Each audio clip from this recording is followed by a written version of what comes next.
Bismillahirrahmanirrahim. Elhamdülillahi Rabbil alemin. Vessalatu vesselamu ala nebiyyina ve habibi kulubina ve şefii zunubina Ebul Qasim'ül Mustafa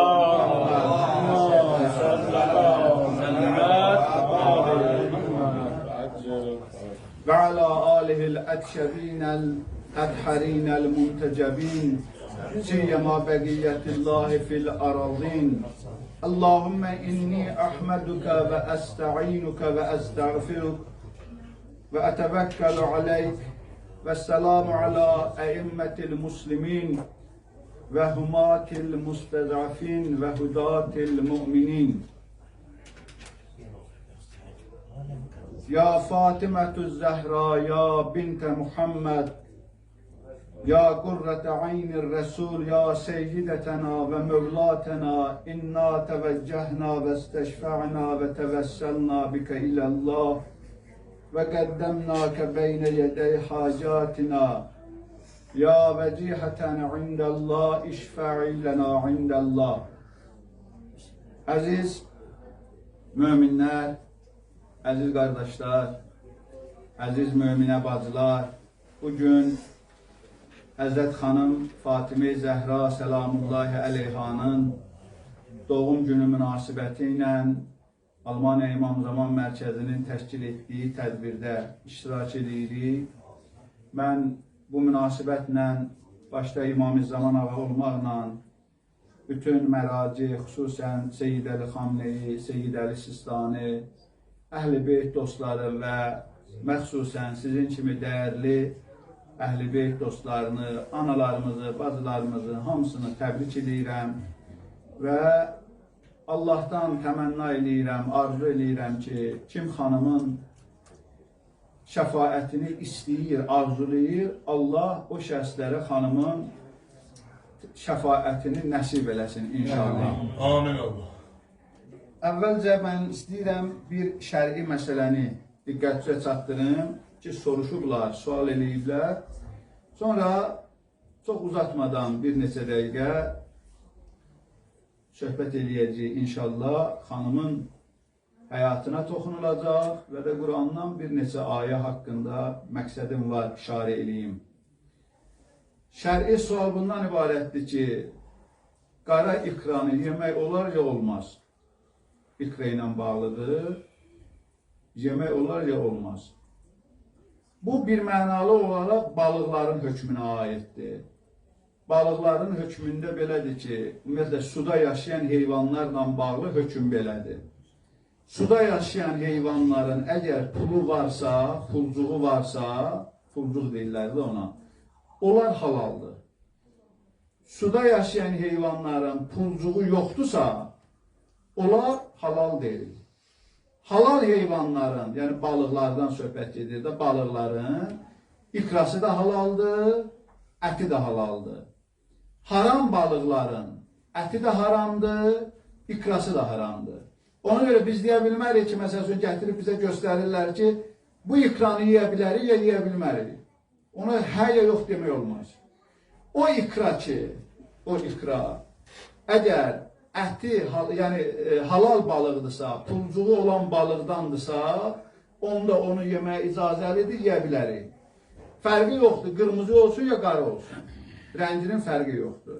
O ikra ki, o pulcuğu olmayan balığın üzərində, balığın ikrasıdır, onda onu yeyə bilmərik. Yəni ikranı bir mənalı olaraq nəyə bağlıdır? Balığın pullu olub olmamasına.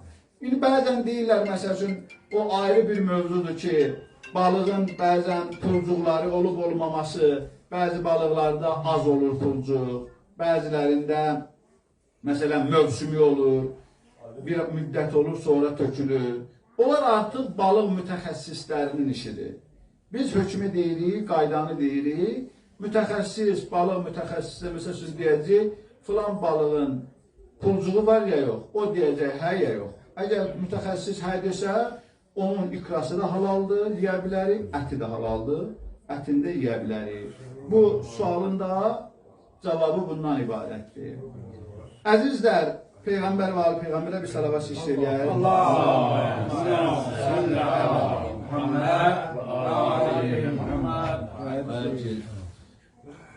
Peyğəmbər, əziz İslam Peyğəmbəri bir dənə hədis gətirir.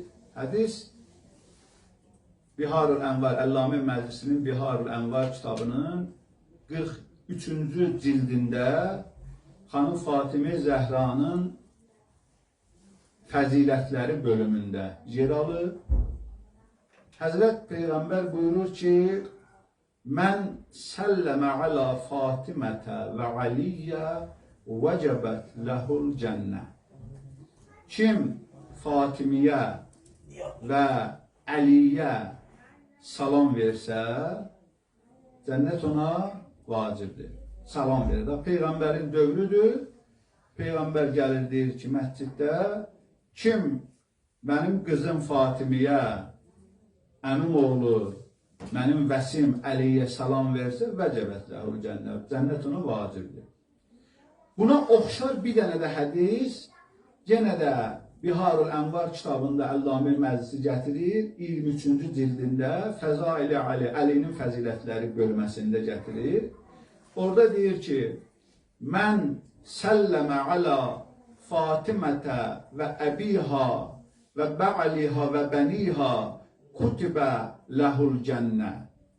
Kim Fatimiyə salam verər, onun atasına salam verər, onun həyat yoldaşına, bə'liha, həyat yoldaşına salam verər və oğlanlarına və bəniha, uşaqlarına, balalarına salam verər, kutibə ləhul cənnə. Cənnət ona yazılıb onun üçün. Bəzən elə bu kutibə ləhul cənnə ilə cənnət ona vacib kimi də deyə bilərik. Çünki Quranda belə bir cümlə var. Quranda Allah buyurur ki, kutibə aleykumus siyam. Oruç tutmaq sizin üçün yazılıb, yəni sizə vacib oldu. Kutibə aleykumus siyam, oruç sizə vacibdir. Burada da Peyğəmbər buyurur ki, kutibə ləhul cənnə. Cənnət onlar üçün yazılıb. Oxşar hədislərdir təqribən. İkisində də Xanım Fatimə Zəhranın özü, atası, balaları və İmam Əli Aleyhisselamın birində qeyd olunur. Amma birinci oxuduğum hədisdə ancaq Xanım Fatimə Zəhra özü və Əli Aleyhisselamın deyir. Mən səlləmə alə Fatimətə və Aliyyə. Kim Əliyyə və Fatimiyə salam versə, cənnət ona vacibdir. Bu hədisi söhbətin axırında izah eləyəcəm. Bu giriş olsun. Allah insanı yaradıb, Quranda deyir, siz elə zənn eləməyin ki, biz sizə imtihansız və sizi sınağa çəkmədən biz sizə cənnət aparacağıq və sizi imtihan olmadan sizi cəhənnəmə aparacağıq. Bir yerdə də Allah Quranda deyir ki, elə iman gətirməklə elə bilirsiniz ki, iman gətirdiniz və imtihan olunmadan Allah sizi cənnətə aparacaq. Ayə belədir. İman gətirdiniz, dedin, əşhədü ən la ilahə illallah Muhammed Resulullah oldu müsəlman.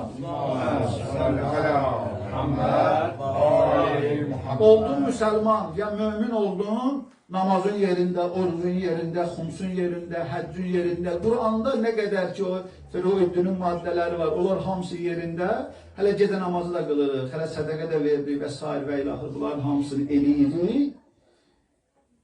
Bundan sən getdin cənnətə, Allah deyir, belə bir şey yoxdur. Sən bundan cənnət xəyal eləmə, imtihan olacaq. Bu ayədə, bir neçə ayədə, təqribən 20 ayə yaxın Quranda ayə var ki, Allah o ayələrdə insanı imtihan mövzusuna toxunur. Allah deyir, namaz, oruç, xum, zəkat, bunlar imtihandır. Namazda əmrdir, eləyəcəksən, orucdur elə, birinə yardım eləyəcəksən. Bunlar hamısı gözəl əməllərdir. Amma imtihanı ayırır. Deyir, imtihan olacaqsan, imtihan olunmamış, sən cənnət xəyal eləmə. Oxuduğum ayə, birinci oxuduğum ayə ki, başlandıqda oxudum və biraz da davam elədim, o Bəqərə surəsinin 155-ci ayəsidir. Mən ayənin nömrələrini də deyirəm, baxmaq istəyəm, baxsın. Çünki indi hər yerdə şükür Allah, telefon var, telefonda, internetdə istəyənlər baxa bilirlər. Bəqərə surəsinin 155-ci ayəsində Allah bu məsələyə toxunur. Allah buyurur ki, bəli, Əuzu billahi minəşşeytanirracim və lənəbluvənnəkum bişəy'in minəl xavf vəl-cu' və nəqsim minəl əmval və ənfus və thəmərat və bəşşiris sabirin. Allah burada açıq şəkildə imtihan məqamlarını Allah bizi nə ilə imtihan edir, onları bir-bir deyir. Bir-bir. Ayənin əvvəl tərcüməsini eləyəcəm, sonra biraz da təfsirdən, təfsir kitablarından, baxdıqlarımdan diqqətə çatdıracaq inşallah. Allah deyir, biz sizi biraz qorxuyla, biraz sizi deyir, biraz qorxuyla, biraz acılıqla, biraz maluzun azlığıyla, biraz özüzlə və biraz da gəlirizin azlığıyla. Mesela biri tacirdir, biri mal saxlayır, biri əkinçidir. Hər şeyi yer elədi, amma gəldi əkini, məsəl üçün gözləyirdi ki, bir sot yerdən və yaxud da 1 hektar sahədən, indi kənd cəmaatı yaxşı bilir, 1 hektar sahədən 3 ton, 4 ton buğda məhsulu götürməyi gözləyirdi, gəldi oldu 1 ton.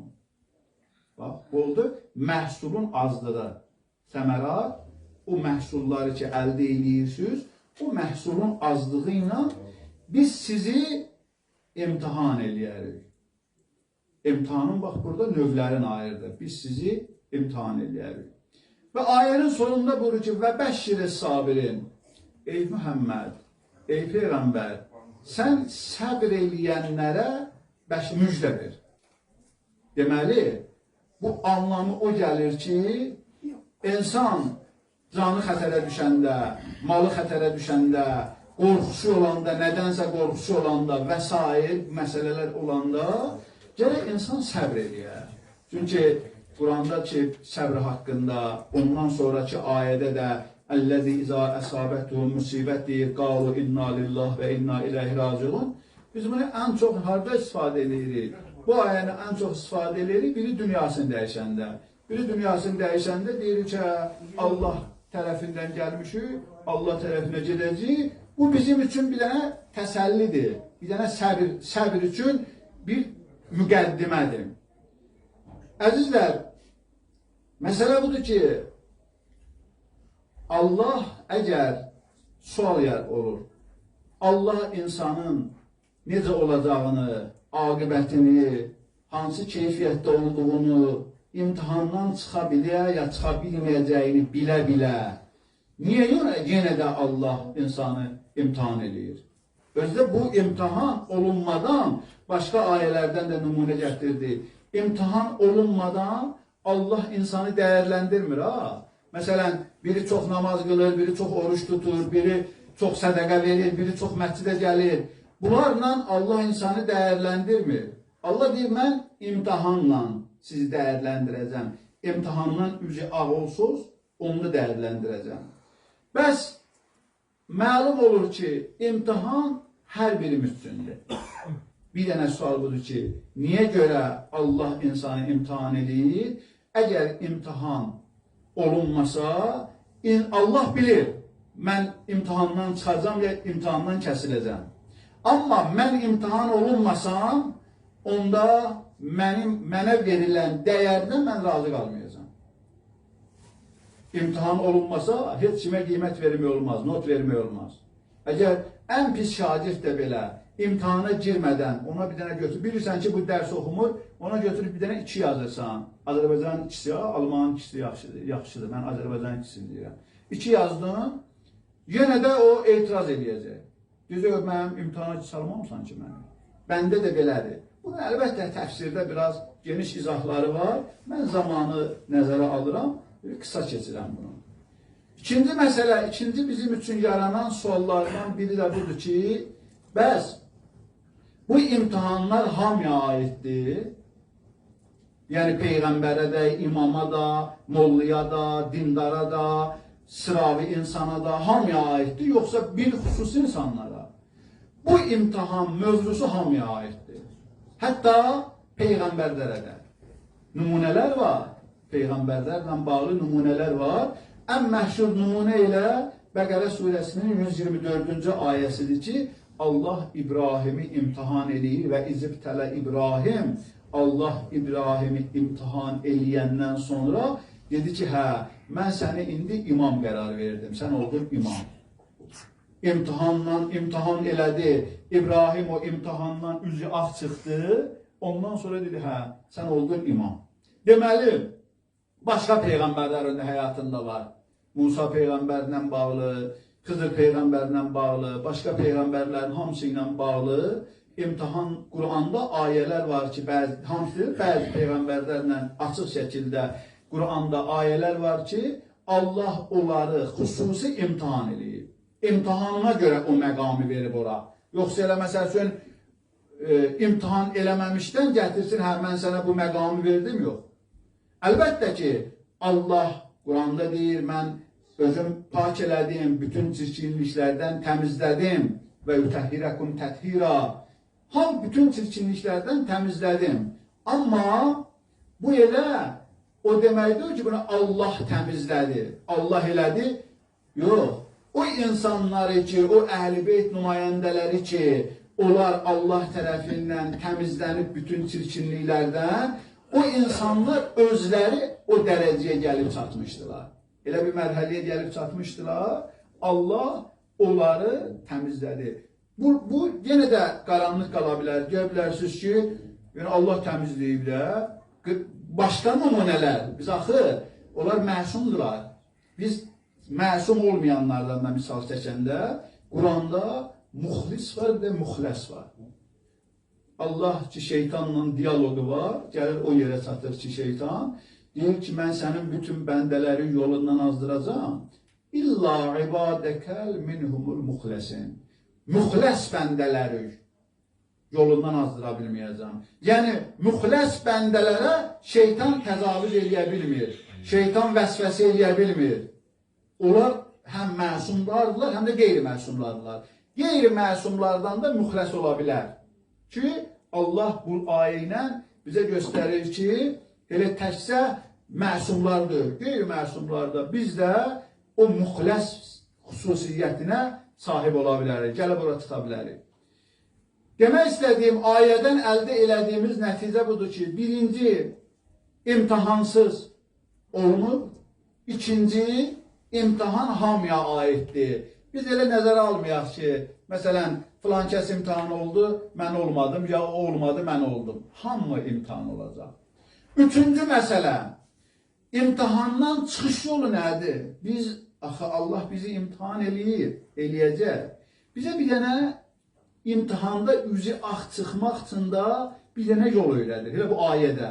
Bunun başqa yolları da var. Ha? Biz necə Allahın imtihanlarından üzü ağ çıxa bilərik?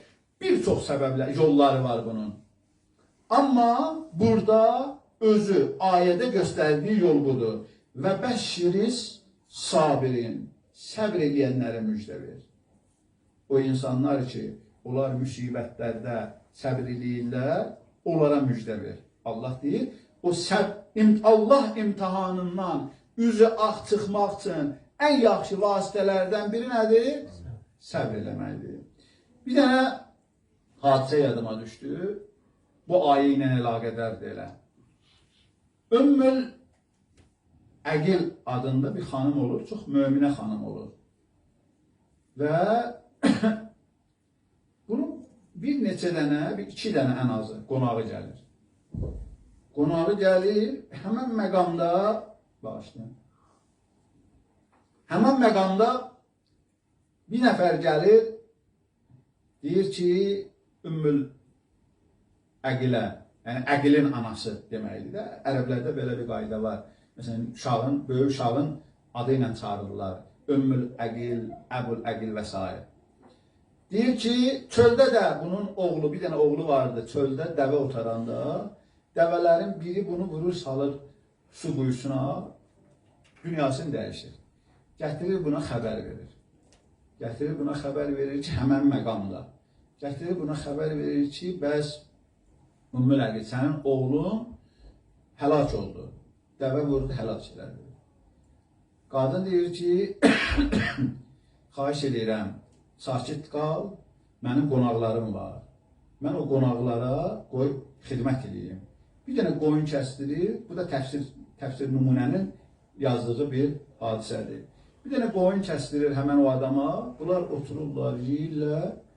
Sonra bu qonaqlar da başa düşür. Qonaqlar da bilir ki, bu qadının oğlu dünyasını dəyişir. Sonra qonaqlar bundan soruşur, bəs sənin oğlun dünyasını dəyişir filan bəsməsən. Qadın gəlir qonaqların yanına. Deyir ki, deyin görüm, sizin hansınız Qur'anı oxuya bilir, Qur'anla tanışdığı var. Biri deyir, mənim Qur'anla tanışdığım var. Deyirsən, mənə elə ayələr denən ki, bu hadisədə mənim ürəyim biraz soyusun. Ana ürəyidir, ürəyim biraz sakitləşsin. Həmən adam başlayır ayələr oxumağa, Qur'andan bəzi ayələr oxuyur, təsəlli üçün və bu ayələrdən də oxuyur. Əl-ləzîzə əsabətəhum musibə, qalu inna lillahi və inna iləyhi raciun. Bunu da oxuyur. Müsibət baş verəndə Allah tərəfindən gəlmişik və Allah tərəfinə gedəcəyik. Bu Allah tərəfindən gəlmişik və Allah tərəfinə gedəcəyinin mənası odur ki, nəyimiz varsa, hamısı Allahındır. Allah tərəfinə gedəcəyiksə, biz mütləq Allahın qarşısında soru-sual olunacaq. Soruşurlar başqa bir yerdə məsumlardan. Biz niyə görə, deməli, üzr istəyirəm, məsumdan yox, Əbu Zərdən soruşurlar. Əbu Zərdən soruşurlar ki, niyə görə biz ölümdən qorxuruq? Yer ona görə ölümdən qorxuruq ki, biz bu dünyamızı abad eləmişik, o dünyamızı xaraba eləmişik. Kim xarabalıqdan qorxmaz? Biz xarabalıqdan, ölümdən ona görə qorxuruq. Amma o dünyamızı abad eləmiş olsaydıq, biz ölümdən qorxmazdıq ki. Bu ayənin təfsirində də səhv eləmirəmsə İmam Cəfər Sadiq əleyhissalam bunu izah eləyəndə deyir ki, inna lillah və inna iləyhi raciun, odur ki, bütün şeylər Allahdandır, onu bilirik. Yəni da mən, bu ev Allahdandır. Əgər mən bilsəm ki, bu ev Allahındır, mənə nə əlimdə varsa, maşındır, puldur, filandır, bunlar hamısı Allah verib mənə, istədiyi anda alar. Yəni mənim deyil də, mən bunun maliki deyiləm, sahibi deyiləm. Maliki olmadığım şeyin uğrunda savaşaram kimlənsə. Bir dənə görmüşsünüz insan məsələn, başqasının malı üçün savaşır, mübarizə aparır. Ona deyirlər, bu dəlidir. Belədir, deyirlər, bu dəlidir. Sən özün olmayan şeyin üzrünə niyə mübarizə aparırsan? Məsələn, bir dənə stoldur orada, bir dənə maşındır, ya bir dənə telefondur. Telefon mənimdir, 2 nəfər gəlib orada mənim telefonuma görə bir-birini öldürür. O deyir, məndə olacaq, bu deyir, məndə olacaq. Əgər səndə olacaq, 1 dəqiqə, 2 dəqiqə axıda mənimdir bu telefon.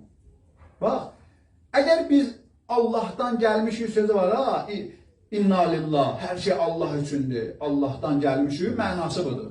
Yəni, həyatda nə varsa, mənim nəyim varsa, evim, eşiyim, hətta ailəm, qazancım, maşınım, hamısı Allahdandır və bunun real sahibi Allahdır. Hələ bunları qoyuruq qırağa. Hələ mənim öz varlığım, əlim, qulağım mənim deyir ki, bir gördün ki, qulağı beyində Allah istəmədi, o eşitmə tərəfi dayandı. Eşitmədin. Kar adamlar, qulaq sənindirsə, kar adamlar niyə görə qulağını bərpa eləyə bilmir? İfliz olur məsələn biri. Əgər sənindirsə, niyə ifliz olursan? Əl ifliz olur, işləmir.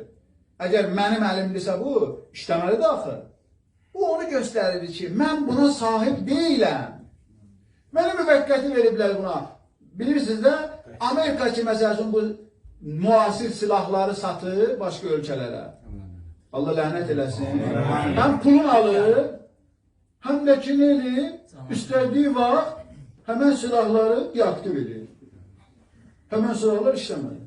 Mən də bu qədər dövlətlər də, ölkələr də o qədər pul verirlər.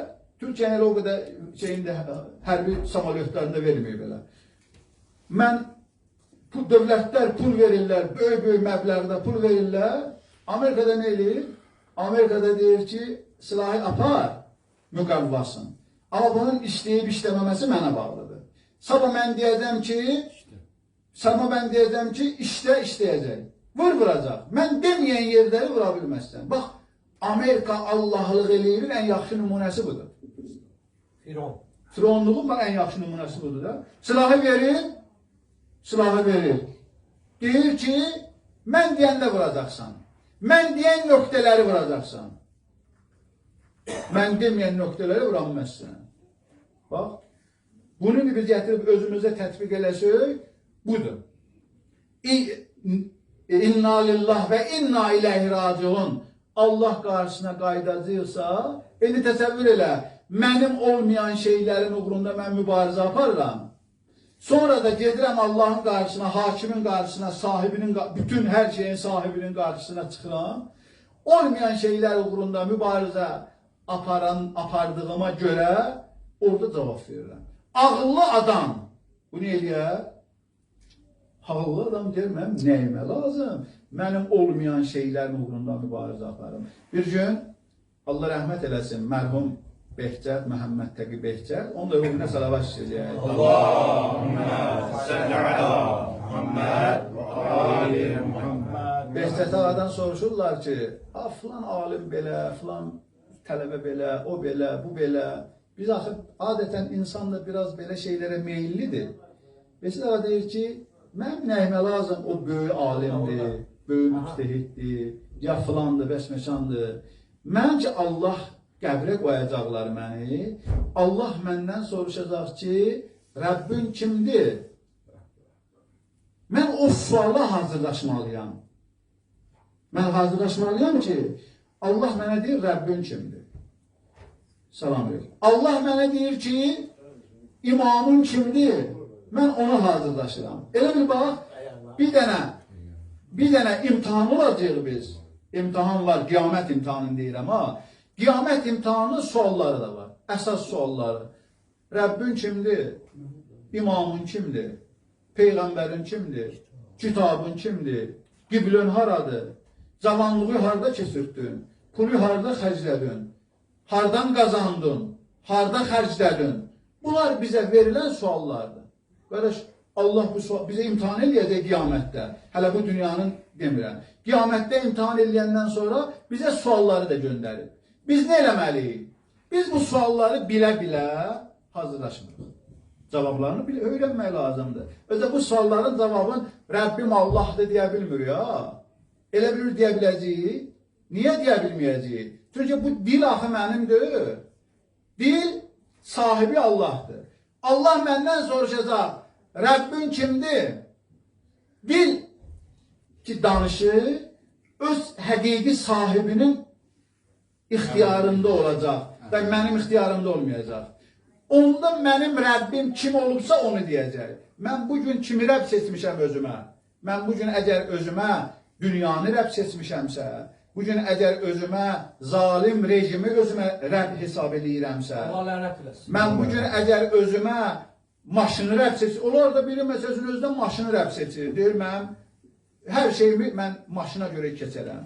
Biri məsələsinin xanım özünə Rəbb seçir. Biri məsələsinin özünə ev Rəbb seçir özünə.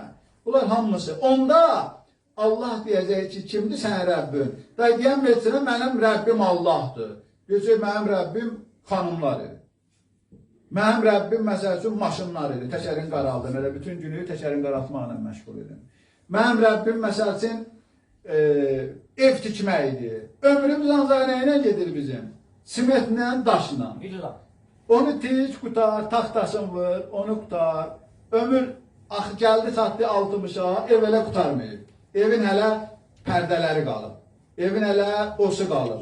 60 oldu, 5 ildə yaşaya bilmirsən, öldün getdin, bir dənə gəlin gətirdin, gəlin gəldi, yox, mən bu evi bəyənmirəm. Gəlinlə oğlan evi verdi bulduzun qabağına, uçurtdu, tökdü o tərəfə. Təzədən öz istədiyi kimi çıxdı. Elədir, elədir. Elədir də. İndi biz də gəlib deyirik ki, yox. Bulduzun qabağına qoymur, hazır, qocalar evini aparır. Bəli, hələ elə öləndən sonra, Allah bir evində saxlasa da. Qardaşım, ona görə Behçət ağa deyir ki, bəs mənim nəyimə lazım filan alimdən? Mənim özümü düşündürürəm. Mən hələ hazırlaşıram ki, bugün Allah ki qiyamətdə məndən soruşacaq Allahın kimdir? Mən o sualın cavabını hazırlayıram. Allah ki məndən soruşacaq, sən bu cavanlığı harada xərclədin? Mən bir dənə məscid var idi, Peyğəmbər balasının tədbiri var idi. Niyə getmədin ora? Hara getdin? Vaxt ayırır. Bakıdan, məsələn, o adlarını da bilmirəm, mən o müğənnilərin. Onlar gələcək. 100 euro bilet verdi, getdi, bir dənə orada. Günah. Ora girmək günah. İçki məclisidir. Qadın ki qarışıb bir-birinə. Naməhrəm məclisidir. Hamısı günahdır da, şeytanın orada işi yoxdur. Şeytan oranı elə bıraxıb çıxıb gedir. Şeytanın orada işi yoxdur ki. Hamısı orada şeytanlıq eləyir. Biletin de biri 100 euroya, 80 euroya. O qədər günah işte. Günah da elə, pul da ver. Böyle alimlerden biri değildi. Deyirdi biz savab işte pul tələb eləmir. Ama günah işte çok pul tələb eləyir. Biz pulsuz savabın dalıyla getmirik. Pullu günahın dalıyla qaçırıq. Dərd bu da ha. Pulsuz savabdır da qardaş. Gələcəksən, oturacaqsan. Səndən nə istəyirlər? Qəşəng aşqarı ilə plovu yiyəcəksən, suyu da içəcəksən, çayı da içəcəksən, biraz da qulaq asıb çıxıb gedəcəksən. Pulda istəmirlər ki səndən. Gəlmir, deyir, yox, mən 1000 dənə bəhanə gətirir. 1000 dənə bəhanə. Amma o günah, pul xərcləyək ki, yerdəki var, pul xərcləyəcək ora və günah qazanacaq. Ora getmək üçün pul da xərcləyəcək. Hələ bilet axtarır ha. 3 ay, 4 ay əvvəldən bilet axtarır ki, filan müğənni gələcək, mən gərək gedəm. Özdə şöyle şiray çarəsizlik də nə eləyək? Nə eləyək odur ki, biz o imtihan bilirik, imtihan olacaq. İmtihana hazırlaşmırıq. Bunun mənası budur. O imtihana hazırlaşmırıq. Buna kuzu kimi gəlir, o şişi kimi getirir. Bəli, bəli. Arvad da lütka var. Salavat Peyğəmbər və Ali Peyğəmbər.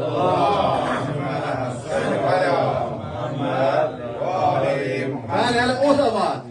Məhcidə gələndə, Əhl-i Beyt məktəbinə gedəndə, Əhl-i Beyt ocağına gedəndə xanımın yanına salıb abırlı, hicablı, ən azı örtülü qaydada gətirməli, ayrı. Bir de şunu gedəndə necə gedir, hazır demişkən. Oraya gedəndə hələ biraz da məsəl üçün, bunlar nəyi göstərir? Bunları ona görə mən fikrimdə yox idi əslində bunlar deyəm, bu dərinliyə gedəm. Amma söz çəkdidə adam bilmir ki, bir şeyler hazırlayırsan, söhbət eləyəcəksən, görürsən ki, tam başqa bir yerə gedib çıxırsan. Heç o hazırladıqların hamısıyla qaldı qırağı, heç vaxt olmayacaq. Bəli, xanım dedi ki, xanımda qalmışdıq, Ümmü Əqildə qalmışdıq. Xanım ki, bunlara dedilər ki, bəli, Allah bu cür ayələr eləyib. Xanım durdu, 2 rəkət namaz qıldı, şükür namazı qıldı, dua elədi. Dedi, ilahi, mən sən deyəni elədim. Sən demişdin, müsibətə səbr elə. Mən səbr elədim. İndi sən də mən özün deyəni elə. Nə deyib Allah? Və bəşşir sabirin, səbr edənlərə müjdə ver. Sən də onu elə. Sonra dedi ki, əgər bir şey olsaydı ki, məsələn, mən deyərdim ki, kaş filan şey olardı, nəyi arzulayardım? Oradakılar dedilər ki, bu yağın arzulayardı ki, kaş oğlum ölməzdi, bunu arzulayardı. Xanım dedi ki, yox, mən arzulayardım ki, kaş Peyğəmbər ümmətinin başında qalardı. Peyğəmbər ümmətinin başında qalsaydı, ümmət haçalanmazdı, ümmət azğınlaşmazdı, ümmət yolun azmazdı. Peyğəmbərin ümmətin başından getməsi səbəb oldu bu işlərə. Bundan bağlı bir dənə də mənim yadıma düşdü. Bizim bir müəllimimiz vardı, Yusif Təbatəbai, Allah ömrünə bərəkət versin.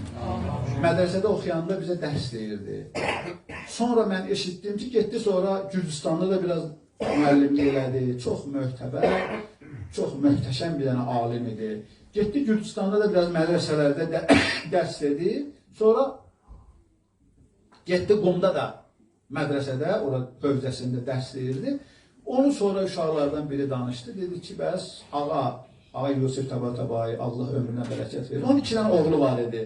Biz mədrəsədə oxuyanda Balaca oğlu vardı 2 dənə 5-6 yaşında. 90-cı illərdən deyirəm, 95-96-cı illərdə deyirəm. O dövrdə də 5-6 yaşında 2 dənə oğlu vardı. O deyirdi ki, həmən o bizim sonra Qumda onun tələbələrindən biri danışırdı. Dedi ki, bir dəfə oturmuşduq dərsdə, dərs zamanı. Ağa da dərsdə idi, bizə dərs keçirdi. Gəldilər, dedilər ki, böyük oğlu avtoqəzada dünyasını dəyişir. Dərsdə olanda gəldilər buna dedilər ki, oğlum dünyasını dəyişir. Ağa dedi ki, yaxşı, dərs bitsin gələrəm.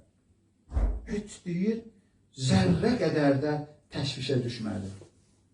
Təşvişə düşmədi, stresə düşmədi. Amma indi bizim burada birimiz gələndə deyəcək ki, məsəl üçün, üzr istəyirəm böylərdən, keçən il Hüseyni 5 dəqiqə burada görmədim, bütün mülhami vurmuştum bir-birinə ki, bu hara getdi. Belə özümdən deyirəm, ha. Bir ağa zərrə qədər də tərpənmədi. Dərsi dedi, özü də yadımdadır. Ağa Yusuf Tabatabai farsda coç deyirlər, çox lətifə danışırdı. Tələbələr üçün dərs zamanı lətifə danışırdı ki, tələbələrin ruhiyyəsi biraz formulaşır. Mənim lətifə danışmaq istedadım yoxdur. Əslində elə bugün lətifə danışma günüdür. Bayram da gərək güləsən, danışasan, eləyəsən. Amma da mənim o istedadım yoxdur da. Ona görə mən çox lətifə danışa bilmirəm. Ağa deyir, həm də lətifə danışır. Yəni mənim öz ustadım olub, ha. Deyir, elə dərsi elə də davam elədim. Başladı, deyir, elə dərsdən biraz keçən olsa, deyir, bir lətifə danışdı. Tələbələr hamısı oturub, bunun yerinə həyəcan keçirdi. Nə oldu buna? Hə, bunun yerinə həyəcan keçirdi. Sen ne oldu buna? Hə, bunun yerinə həyəcan keçirdi. Bunun yerinə həyəcan keçirdi. Bu da durub tələbələr üçün lətifə danışır. Bir lətifə danışandan sonra baxdılar, heç kim gülmədi. Heç kim gülmədi. Qayıtdı dedi ki, deyəsən lətifə maraqlı olmadı, hə? Bunun reaksiyasına baxın. Bunun imtihandan çıxmasına baxın. Bu mənim, yəni, öz həyatımda gördüyüm ustadlarımdan biridir. Əlqərəz, Allah imtihan eləmədən insana dəyər bitmir. Hər kəsin öz imtihanı var. Ayəyə gəlir. Ayədə Allah buyurdu ki, وَلَنَبْلُوَنَّكُمْ Mən mütləq, biz mütləq sizi imtihan eləyəcək. Allah bizi imtihan eləyəcək. Namazla yox, orucla da yox, həccə getməklə də yox, birinin başına əl çəkməklə də yox, yetimə pul verməklə də yox, yetim məsəlçin köçürtməklə, ondan sonra evləndirməklə də yox. Bunlar ki, ən üstün şeylərdir də. Həccə gedib gəlirik, deyirik ki, həccdir də. O, biri də bunu da danışım, Türkiyə olmuşdu da, Türkiyədə olub bu hadisə. O köylərdən biri gedir həccə, indi orada Məkkədə gedir, hamısı elektrondan daxil, yaxınlaşırsan, qapı özü açılır, əli vurursan belə, su özü gəlir filan. Bunların hamısını keçir, sonra gəlir oturur axşam Mədinədə, Mədinədə də bir üstüdür, orada zont gedir, bir şəmsiyələr. Şəmsiyələr hamısı özü, axşamlar açılır, səhərdə gününə görə hamısı şey olur da, açılır, axşamda qapanır. Bu gəlir, görür ki, hələ axşam vaxtı, gəlir, görür ki, yuxarı hamısı şeydir, şəmsiyələrdə, bu bilmir şəmsiyədir də, elə bilir ki, belədir. Gəlir, axşam namazını qılır, namazdan sonra başını belə qaldırır, görür ki, yoxdur, hamısı samadır. Elə bilir ki, bu bəsirəti zədi açılır. Səhərsi gəlir Peyğəmbərin yanına, deyir, Əssalamu aleykə ya Rəsuləllah, bilsən gör kim gəlib sənin ziyarət və bilsən kim gəlib. İndi biz 2 rəkət namaz qılmaqla, 2 gün oruç tutmaqla elə bilirik ki, cənnəti bizə bronlayıblar. Yox, bronlamayıblar. Cənnəti harada bronlayacaqlar? Bu ayədə deyir. Allah deyir ki, biz sizi mütləq imtihan eləyəcəyik. Nə ilə? Minəl xavf, qorxu ilə. Adi qorxu. Nədir qorxu? Sən qrupdan bilirdən çıxdın. WhatsApp qrupundan. Qardaş, nə məsələdir? Nə çıxmısan qrupdan? Kim xətr edəyib? Bilirsən, Hacı, mən Bakıya gedəcəm. Ona görə də çıxdım qrupdan. Qardaş, Bakıya getdə. Nə olsun Bakıya gedəcəksən? Allah işini avam edəsən. İlqar həftə 8, mən 9 Bakıya gedib gəlir. Üstdən çıxır nə bir şey, nə də qorxmur heç. Misal üçün deyirəm ha. Qorxu. Qardaş, filan sözü niyə görə demirsən? Filan şeyi niyə eləmirsən? Dini qoyruğu qırağa. Acından ölür. Hər şey əlindən gedib. Hər şeyi əlindən alıblar. Yenə də qorxuram. Qardaş, sən nədən qorxursan? Adam onda qorxar ki, onun itirməyə nəyisə olar. İtirməyə bir şey yoxdur, nöş qorxursan. Bunların uzun anlamları var, izahları var. Mən vaxtı nəzərə alıram. Yemək də bugün yaxşı ehsanımız da var, elə bayram yeməyi. Ona görə də çox intizarda saxlamayaq. Elə bu yekunlaşdıq, inşallah yemək süfrəsində oturarıq. Birinci nə oldu? Qorxu. İkinci, vəlco, aclıq. Aclıq. Qardaş, nəşdə versən filan şeyi. Mən işdən çıxardarlar məni. Bir illər öncə, bir 10 il bundan əvvəl idi. Mən bizim çətdə bir qohumlardan biri rəhmətə getmişdi. Biləsvardan Allah ləncə rəhmət edir. Biləsvardan bir nəfər bizim elə bir tərəfdən bizim qohum idi. O biri tərəfdən, o biri baş qohumlardan gəlmişdi ora. Mən də tanımırdım onu. Bu hökuməti elə dəstəkləyir, elə danışır.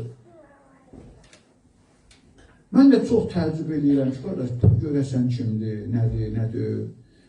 Belədir, çox da hər şeydən razıdır. Yaxşı, axırda öyrəndim ki, qardaş, bu haradasa bağban işləyir, 100 manat maaş alır. 15-ci il yoxsa 16-cı ildir, mən Azərbaycanda deyirəm. 100 manat maaş alır. Qardaş, bu 100 manata görə soru dedim ki, qardaş, sən 100 manat maaş alırsan, 100 manat maaşa görə bu hökumətdən, bu dövləti yeyib talayan adamlar ki var, evləri, hər şeyləri var. Onlar hökuməti bu qədər müdafiə eləmir. Sən 100 manat maaşa görə özü əsər edirsən. Milli Məclisdə 6.000 maaş alır, yatır Milli Məclisdə. Bəli, axırda nə dedi mənə? Dedi ki, yoxsa sən bilmirsən, mən əgər belə eləməsən, məni çıxardarlar, acından ölərəm. Dedim, qardaş, o 100 manata görə acından öləcəksən, sən ölsün yaxşıdır. Zülmət. Bəli, Allah açıq deyir, aclıq, aclığından qorxar, aclıqla imtihan eləyərəm mən sizi. Nə qədər olub məsəl üçün insanlar idi, bu biz özümüzə uyğun misallar çəkirik, amma elə dövrlər olub ki, məsəl üçün aclıq olub. Elə 93-94-cü illərdə böyüklər bilir, Azərbaycanda bir çox aclıq var idi, çörək növbəsi, filan məsələlər var idi, çətinliklər var idi. Bunlar bir nümunə göstərə bilərik bu ayəyə. Və nəqsim minəl ənval və ənfus və səmərat. Burada 3 dənə deyir. Malın, canın və qazancının azlığından qorxar və azlığından imtihan edir. Allah deyir ki, mesela adam imtihan edir, malı azalır. 10 dənə inəyi var idi, bir dənə xəstəlik gəldi, 8'i öldü, mal azaldı. Bədəni sağlam idi, Əyyub peyğəmbəri kimi. Bədəni sağlam idi və xəstələndi. Sağlamlığı əlindən getdi. Bu da imtihandır. Bəzən biz elə bilirik ki, xəstəlik elə bəladır. Amma yox, xəstəlik bəzən imtihandır. Bəzən elə bilirik ki, pulumuzun azalması, gecə-gündüz demirəm, amma tənbəlsən, gecə-gündüz yatırsan, deyirsən, pulum yox, bu ayrı. Amma adam var da, gecə-gündüz cəhd edir, çalışır, amma pulu azalır, çoxalmır. Bu ilahi nədir? İmtihandır. İlahi imtihandır bu. Və qazancın azalır. Bu da ilahi imtihandır. Allah burada nəticə alır ayədən. Allah neçə dənə şeylə insanı imtihan edir. Birinci imtihan qorxu, ikinci imtihan aclıq, üçüncü imtihan malın azalması, dördüncü imtihan bədənin xəstəliyi, beşinci imtihan qazancın azalması. 5 dənə şeylə Allah bizi imtihan edir. Və axırda da deyir ki, və bəşşiri sabirin. Əgər bu imtihanlar üz verəndə sən üzü aç çıxmasın, sən Allaha üsyan eləsin, niyə mənim övladım öldü? Niyə mən xəstəyəm? Adamın bir yeri ağrıyıb başlayır, ahnalı eləməyə. Niyə mən xəstələnmişəm? Olur da belə. Niyə məsələn bu qədər adam qaldı, elə mən gəldim, xəstəliyi tapdım. Fikirləşmir ki, Allah bunu sənə imtihan edir. Əzizlər, salavat işleri.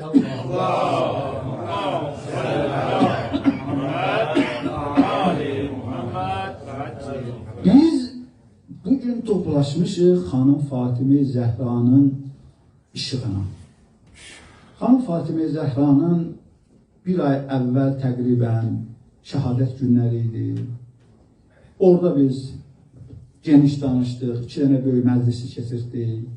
Sonra burada biz xanım Fatimə Zəhranınla bağlı keçən cümə, sonra ondan əvvəl xanım Fatimə Zəhra haqqında, onun hansı ildə dünyaya gəlib, atası kimdir, anası kimdir və s. və ilaxı, bunların haqqında, hamısı haqqında biz danışmışıq. Və yollara təkrarçılığa yol vermirik. İndi mən istəyirəm bu hədisə qaydam ki, birinci ki, mən hədis oxuduma Peyğəmbərdən 2 dənə hədis, eyni məzmunlu, amma biraz fərqli ibadələrlə. Mən səlləmə alə Fatimə, kim Fatimiyə salam versə, cənnət vəcəbət ləhul cənnət, cənnət ona vacibdir. O hədisə 1-2 kəlmə deyim, sözümü tamamlayayım. Bu hədisi Peyğəmbər o vaxt dedi ki, onda Peyğəmbər həyatda idi, hər kəs xanım Fatimə Zəhraya salam verməyə növbəyə durmuşdu. Növbəyə durmuşdu hər kəs ki, mən xanım Fatimə Zəhraya salam verim. Və yox da xanım Fatimə Zəhra kimin salamını ürəklə alırdı, hələ ondan xoş əhval da soruşurdu. O neçə gün özünə gələ bilmirdi ki, Peyğəmbərin balası məni bu cür qarşıladı, bu cür mənə cavab verdi. Peyğəmbər bu hədisi oxuyanda, deyəndə çoxları şübhəyə düşmüşdülər. Elə ki, bu cənnət nə olan şeydir ki, elə xanım Fatimə Zəhraya bir dənə salam verdin, getdin cənnətə. Bu nə gözəl, elə olunurdu, elə deyil, nə gözəl. Amma zaman gəldi, Peyğəmbərdən cəmi 75 ya da 95 gün sonra xanım Fatimə Zəhraya salam verən olmadı. Salam verən olmadı. Xanım Fatimə Zəhra gəldi. Xanım Fatimə Zəhra elə bir şəxsiyyətdir ki, onun haqqında ömrü az olub, 18-19 il ömrü sürüb. Mövludunda da, şəhadətində də onun başına gətirilən zülümlərdən danışmasın olunur. Mənim indi mövludda istəmirəm qəmləndirək, amma bir neçə cümlə ilə yekunlaşdırıram sözbətimi. Xanım Fatimə Zəhra gəldi, dedi ki, ya Əli, gördü Əli Aleyhisselam oturub evin bir küncündə, dizlərin qucaqlayıb, belə bir söz var, dizlərin qucaqlamaq. Bu hal nə vaxt baş verər? Kişi çarəsiz durumda olanda, oturar dizlərin qucaqlayar. İndi stol divanzaz var, amma qədimdə belə deyirdi də, qədimdə hamı yerdən otururdu, bardaş qururdu. Amma elə ki, kişi çarəsiz bir duruma gəlib düşürdü, onda oturub dizlərin qucaqlayırdı. Bu adətdir. Elə ki, məsəl üçün deyərdilər ki, filan kəs oturub dizlərin qucaqlamışdı, bu o deməkdir ki, filan kəsin böyük bir dənə problemi var. Böyük bir çarəsiz işi var. Həzrət Aleyhisselamda oturub dizlərin qucaqlamışdı. Xanım Fatimə Zəhra gəldi, dedi, ya Əli, Mədinənin qadınları mənə salam vermirlər. Həzrət Əli dedi ki, Fatimə can, sənə salam vermirlər. Amma mən Mədinə kişilərinə salam verirəm, salamımı almırlar. Salam verirəm, salamımı almırlar. Baxın, bu hədis onda öz əksini tapdı. Onda anlaşıldı ki, Peyğəmbər ki deyirdi, Fatimiyə salam verən cənnətə gedəcək, Əliyə salam verən cənnətə gedəcək, Əlinin, Fatimənin balalarına salam verən cənnətə gedəcək, bu məqamdaydı. Bu məqamdaydı. İndi bu hədisi biz gətirək biraz özümüzə gətirək. Nədir özümüzə gətirək? Fatimiyə bir salam verək. Burada bəli salam verəcək Fatimiyə. Amma bizim salamımız Əssəlamu aleyki bintə Rəsulillah deməyəcək. Bunu deyəcək, bu sözdür. Amma bizim salamımız odur ki, bugün Azərbaycanda 6 dənə hicablı xanım həbs olunur. Və biz gəlib burada Fatimə deyib başımıza döyək, mövludun keçirdək, bütün hər yeri gültsə eləyək, amma xanım Fatimə Zəhraya salam verməyək. Salamı nədir? Salamı o 6 dənə hicablı xanımın şərlənərək həbs olunması. Bir cinayət edir, həbs olunur, bu ayrı bir şeydir. Amma şərlənərək həbs olunur. Niyə şər deyirlər onu? Niyə? Adam durur, deyir ki, mən Hüseynçiyəm. Mən İmam Hüseynə gərək ehsan verəm. Zalim rejimin də xoşuna gəlmir. Deyir ki, sən Hüseynin adını dilinə gətirəməzsən. Sən məktəblərdə ən pozğun müğənniləri, şarkıçıları gətirə bilərsən, uşaqlarımızı oynasın, pozsun tərbiyələri. Ən pis işlərlə məşğul ola bilərsən, amma Hüseynə ehsan vermək nədir? Hüseynin adını dilə çəkmək nədir? Olmaz. Ona görə də mən sənə həbs verirəm. Get, həbs ol. Mən səni azadlıqdan məhrum edirəm. Biz, gücümüz nəyə çatır? İndi aşağı yuxarı hamımız qaçmış o ölkədən. Heç kim xoşu ilə gəlməyib. Hamı qaçır. Vəziyyətimiz də aşağı yuxarı eynidir. Hamımız arzuluq. Hamımız Almanın 5-10 dənə evrosuna möhtacıq. Onunla dolanırıq. Heç kim də özündən aşağı yuxarı deyir ki, mən filan kəsəm. Böyle bir qiyamətin günüdür. Mənim Azərbaycanda 3 dənə evim var məsələn. Nəyimə lazım o 3 dənə ev? Buradakı Almanın mənə verdiyi kardondan olan bir dənə nəmişkənli evdə yaşamıram, yaşamıram. Bunu yaşayıram. Eyni, günümüz eynidir. Amma bir dənə bizim xanım Fatimə Zəhraya salamımız budur ki, deyək bugün Aytən İbrahimova, Seyyidə Şəhla, Nigar xanım, Arzu xanımın adlarının bir ikisini də unuttum. Onların niyə görə həbs olunur? Bir də neçəmiz onların şəklini paylaşaq. Baxın, bir neçə gün bundan əvvəl o xanımlardan birinci adı Aytən İbrahimova idi. Bir dənə məhkəmədə səhv eləmirəmsə, ya da ki, elə bir bəyanat yaymışdı. Bəyanatda bir dənə cümlə səsləndirmişdi. Demişdi ki, nə vaxt ki biz öləcəyik, Allah dərgahına, hamımız öləcəyik də, Allah dərgahına gedəcəyik. Allah dərgahında bizim ilk görəcəyimiz iş o olacaq ki, deyəcək ilahi, sənə şikayət edirik, zülmə susanlardan. O insanlar ki, zülmə susurlar, o insanlar ki, sustular, qorxdular, bir tikə çörək yiyəcəklər, ondan qorxdular, bir dənə şillə yiyəcəklər, ondan qorxdular, işdən çıxacaqlarından qorxdular və s. və ilaxı, onlar zülmə etiraz eləmədilər və biz onun nəticəsində qaldıq orada. Yəni, bax, bugün o 6 hicablı xanım, hələ mən kişiləri demirəm, amma 5000-ə yaxın o kişiləri demirəm. Onlar ki, bugün ən ağır ittihamlarla həbs olunurlar, cəza çəkirlər, onların günahının bir hissəsi də bizim boynumuzdadır. Çünki biz susuruq. Düşmən, zalim, cəsarəti susmaqdan alır. Əgər biz susuruqsa, düşmən də cəsarətlənir. Bəs, əzizlər, Peyğəmbərin hədisinin bugünkü forması belədir. Xanım Fatimə Zəhraya salam verməyən, verən cənnət qazanır. Bugün o xanımların adi quru adın demək, adi onların bir sosial şəbəkələrdə bir paylaşımın eləmək, elə bir xanım Fatimə Zəhranı salamlayırsan. Bu ən böyük salam bax odur. Biz nə qədər də qışqırsaq, gecə Əssalamu aleyküm ya binti Rəsulillah, ey Allahın qızı sənə salam olsun, o salamdır. Salam odur ki, günümüzün Fatimələrinin haqqında bir kəlmə danışırıq, sakitcə. Bizim nədir başqa iddiamız? Biz demirik ki, gəlib biz ölkə başçısı olacaq, deputat olacaq, o olacaq, bu olacaq. Biz deyirik ki, bu günləri Azərbaycanda 6 dənə hicablı, namuslu, qeyrətli bacılarımızı həbs ediblər, şərləyiblər, böhtan atırlar. Allah Qur'an'da ən böyük günahlardan birində böhtan deyir. Bu xanım bacılarımızı böhtan atırlar. Biz də gələk, xanım Fatimə Zəhranın mövludunda bir dənə bayramlaşaq. Qəşəng, hər şey əla, yedi, içdi, dedi, güldü, təbrik elədi, getdi.